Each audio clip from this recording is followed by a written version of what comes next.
नमस्कार, विकास समाचारमध्ये आपले स्वागत। स्त्रीने अटल सेतूवरून उडी मारून जीवन संपवण्याचा प्रयत्न केला। पुलावरून नाट्यमय बचाव करताना तिला पोलिसांनी वाचवले। अटल सेतू पुलावर संशयित आत्महत्येचा प्रयत्न केल्याच्या घटनेत नावाशेवा युनिटच्या कॅब चालक आणि वाहतूक कर्मचाऱ्यांनी मुलुंडच्या 56 वर्षीय महिलेला वाचवले। मुलुंड येथील रीमा पटेल असे या महिलेचे नाव असून तिने मुलुंड येथून कॅब भाड्याने घेतली होती। मुंबई ट्रान्स हार्बर लिंकच्या सीसीटीव्ही फुटेजमध्ये अटल सेतू ब्रिज म्हणून ओळखले जाते। कॅब ड्रायव्हर महिलेच्या केसांना धरून बसलेला दिसतो आणि त्याचवेळी ट्रॅफिक कर्मचारी रेलिंगवर चढून महिलेला वाचवताना दिसत आहेत। आमची पेट्रोलिंग व्हॅन त्याच रस्त्यावर गस्त घालत असताना त्यांना पार्क केलेली कार दिसली।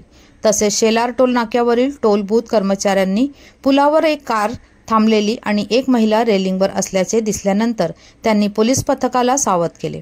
नावाशेवा वाहतूक युनिटचे पोलीस निरीक्षक गुलफरोज मुजावर यांनी सांगितले।